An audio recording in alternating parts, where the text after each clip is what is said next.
Good morning. Welcome back to Pastor's Morning Walk. It's great to see spring coming and the daffodils blooming. We've got forsythia about to explode all over the neighborhood. We've got the Bradford pears, though they're unpleasant in certain ways, still quite beautiful to see. And everything else looks like it's about to burst into life. A reminder that God is the God of new life and new beginnings. And what a testimony to all the wicked of this world, that they, bearing in their bodies the death of sin, would have constantly testified to them the life-giving power of God. And yet, they'd not use it. They'd not come to it. Well, today in chapel, I preached from Proverbs 27, verse 2. Let another man praise thee, and not thine own lips, or not thine own mouth, a stranger, and not thine own lips. And this leads us from all unjust boasting. Now, we talked about due boasting, we could call it, better due defense of our own name, and due celebration of God's goodness and his mercies, even to us, in us, and through us. And the Bible is full of that. Jeremiah 9, for example, tells us not to boast in might or power or wisdom, but we are to boast in understanding and knowing the Lord. And there is a proper time to defend ourselves. The Apostle Paul shows that.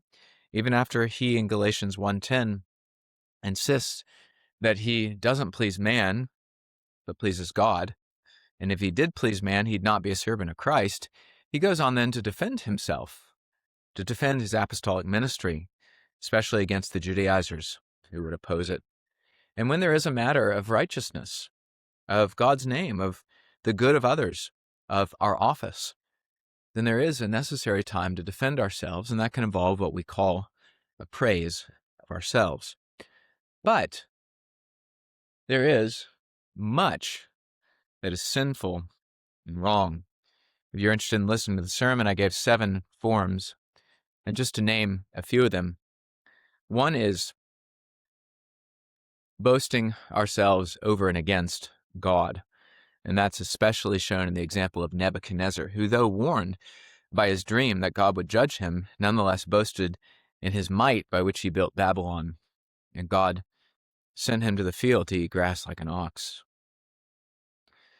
Another is fishing for compliments, whereby we pretend, perhaps, that we're humble and even denigrate ourselves, but the hidden motive is in order to stir up others to praise us. This is twisted and self-serving and hypocritical. Well, there are more that I mentioned there. I read this morning, or yesterday, rather, in Haggai, and it's so encouraging what God has done, what he did in those days of Haggai, the days of Ezra and Nehemiah, when the people had been delivered from Babylon, and they were unwilling to build the house of God as they ought. But then the prophet spoke and exhorted them to give themselves to build it. And they did. This is a remarkable contrast to what we read in nearly all the other prophets in nearly all other periods of history, where, just take Isaiah and Jeremiah, the prophet speaks and speaks, and yet the people don't hear.